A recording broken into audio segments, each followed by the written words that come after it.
Donc, si je lance le terminal, je démarre le projet.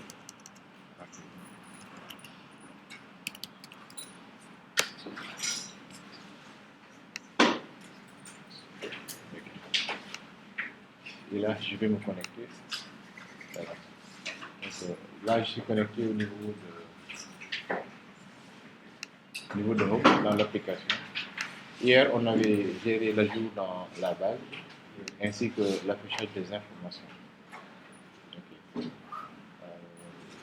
Okay. J'ai touché à quelque chose au niveau de l'application, c'est au niveau de cette vue-là. Ça, je l'élimine pour le moment.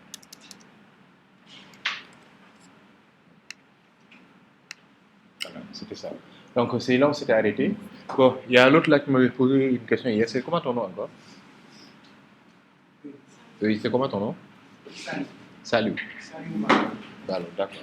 Ok, donc, Salut m'avait posé une question. Si on voulait faire la pagination en fait sous Laravel. Bon, c'est pas grave. Écrivez seulement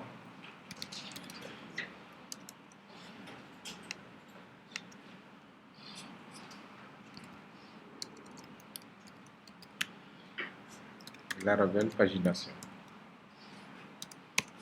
Okay. Et là, on va te rediriger vers la documentation officielle pour faire la pagination à Laravel. Tout ce que vous voulez faire, c'est tout simplement d'aller au niveau du site de Laravel pour la documentation. On va vous montrer comment ça se passe. Voilà. Donc ça, bon, j'avais un peu expliqué le fonctionnement de Laravel. J'avais dit que la partie modèle est divisée en deux parties. C'est-à-dire, si vous voulez, vous pouvez faire des requêtes SQL.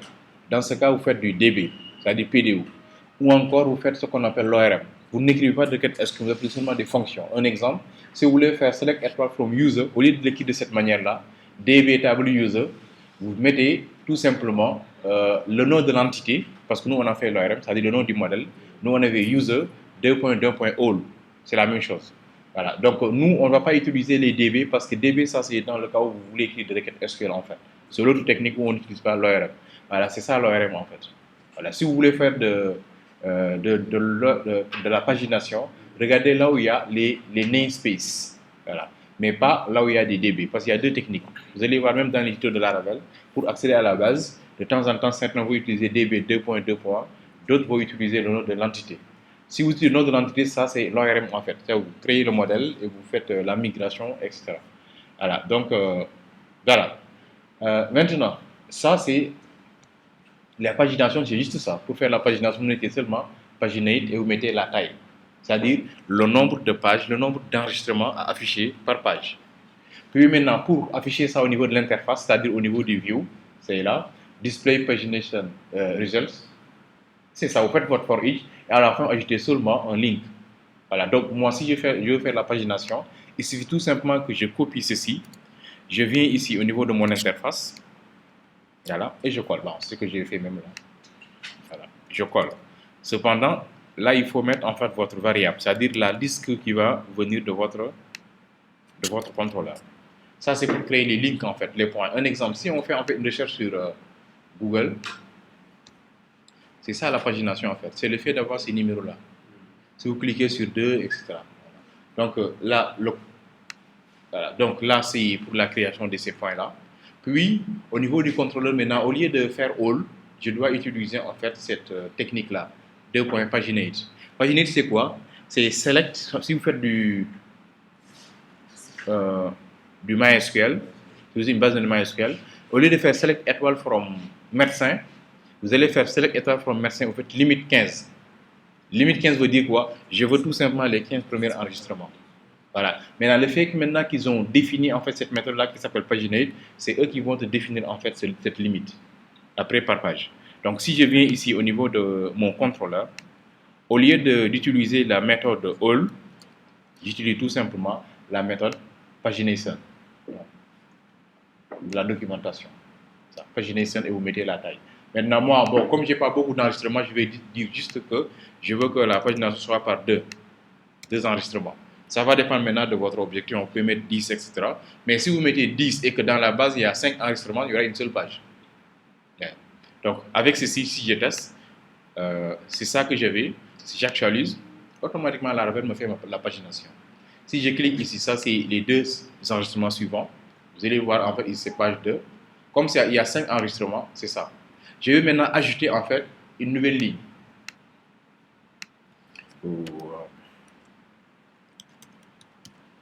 Un exemple. Salut.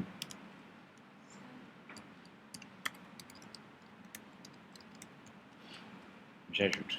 Voilà, c'est enregistré. Si je viens ici au niveau de la liste, au niveau de la dernière ligne maintenant, salut est là, etc. C'est juste ça, cette pagination. C'est hyper simple.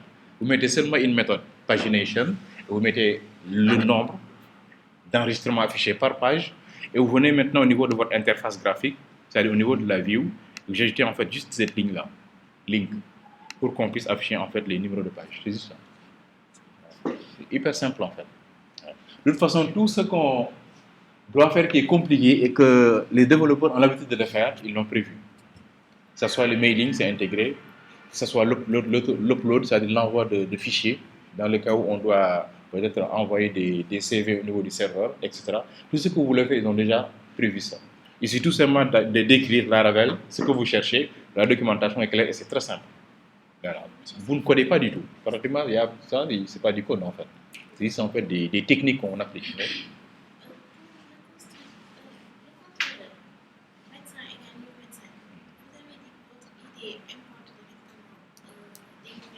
Yeah. Oui, vous l'écrivez parce que votre IDE ne fait pas de l'autocomplétion. C'est-à-dire quand j'écris, moi mon IDE me propose. Votre IDE ne propose pas. Donc il faut installer ça si vous voulez l'avoir. Vous installez PHP dans ce cas. Mais votre IDE ne propose pas. Donc c'est à vous d'aller maintenant en haut et d'ajouter ceci. Voilà, tout ce que vous utilisez, vous montez et vous écrivez de manière manuelle. Et si vous trompez également, bon, l'erreur, vous savez l'erreur déjà. Voilà, donc il y aura une petite erreur en fait. Mais avec l'idée là, il te propose en fait. Les idées n'ont pas les mêmes niveaux. Quoi. Il est plus poussé juste. Oui, là-bas.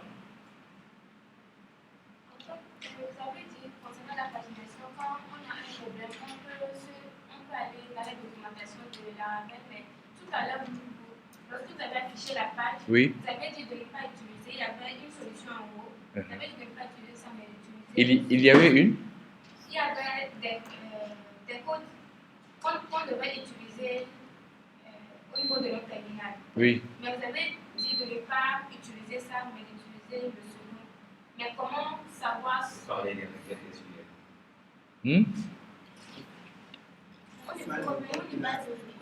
Au niveau de la documentation. Voilà. Oui. Oui, voilà. Comment faire pour savoir en fait ce qu'il faut utiliser? Oui. Ah oui, c'est vrai, parce que regarde très bien. Si je viens ici dans la doc, regarde. Il y a database là, mais également il y a Eloquent ORM. Nous, ce qu'on fait, c'est de l'ORM, ce n'est pas du database. C'est-à-dire, les databases, c'est dans le cas où, c'est au choix en fait. C'est-à-dire, ça gère la partie modèle. La partie modèle, il y a deux techniques. Soit vous faites de l'ORM ou bien vous faites du database. Si vous faites du database, regarde, si je clique sur database, il y a ce qu'on appelle des queries, des requêtes. Et vous écrivez des requêtes. Un exemple, si je clique sur GetStar comme ça, il va me montrer en fait toute la documentation sur le modèle. Regarde, il me montre en fait ici les accès aux bases de données relationnelles. Ça, c'est comme si on voulait écrire des requêtes SQL de manière statique en fait. Donc ça, c'est juste la configuration de l'accès à la base, le truc de conf. Tout ça, c'est la conf, juste pour la base de données. Voilà. Et là, maintenant, regarde très bien. Là, ça commence maintenant à venir. Voilà. Là, tout ce qui commence par DB 2.2. Ce n'est plus de l'ORM.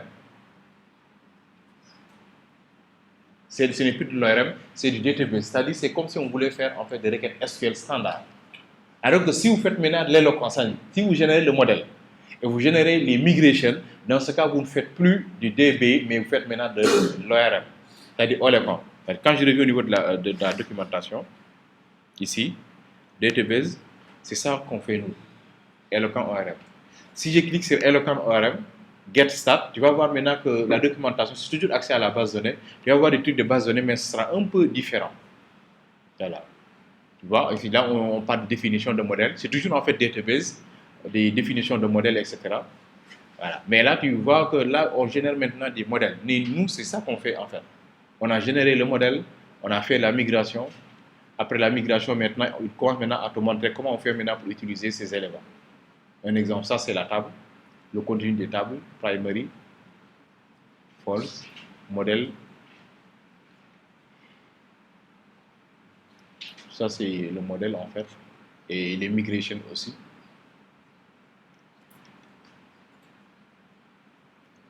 Voici un exemple maintenant qui récupère la liste des flights.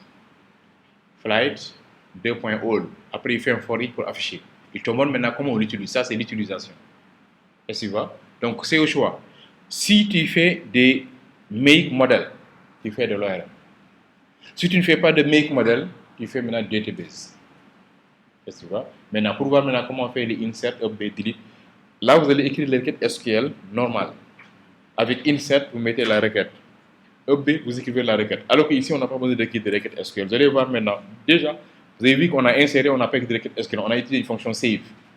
On a récupéré la liste, il n'y a pas de requête SQL, on a une fonction all, etc. Ça va continuer comme ça. L'update, il n'y aura pas de requête. Les mises à jour, il n'y aura pas de requête, etc. Voilà. C'est juste ça. Ça, c'est juste en fait le modèle qui a ce comportement, hein, qui a ces deux techniques. Sinon, les contrôleurs sont uniques, les views sont uniques. Les views, tout ce que cherche un view, cherche Blade. Blade. B-L-A-D-E. Ce que je view, cherche seulement Blade.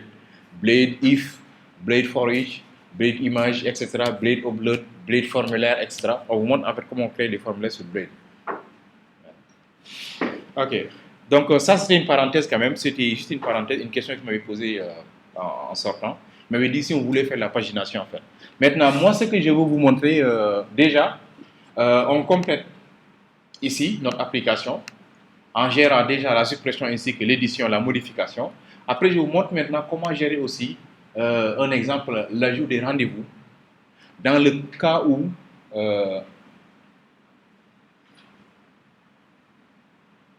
voilà, l'ajout des rendez-vous parce que dans rendez-vous, il y a une clé étrangère. C'est un peu spécifique en fait. Dans médecin, il n'y a pas de clé étrangère, c'est trop simple. Mais dans rendez-vous, il y a deux clés étrangères même. Il y a la clé étrangère de celui qui est connecté. Il faut savoir en fait quand on a un rendez-vous qui l'a enregistré. Deuxième problème, c'est comment on fait maintenant pour associer en fait ce rendez-vous à un médecin aussi. Voilà, juste ça. Et ça, si vous arrivez à le faire, n'importe quelle application, avec un peu d'effort, vous allez développer n'importe quelle application en PHP. Parce que toutes les applications, c'est ça. Il y a des tables simples, il y a des tables liées à d'autres tables, ce qu'on appelle les relations de clés étrangères. C'est tout. Voilà. Ok, donc, bon, déjà, on a beaucoup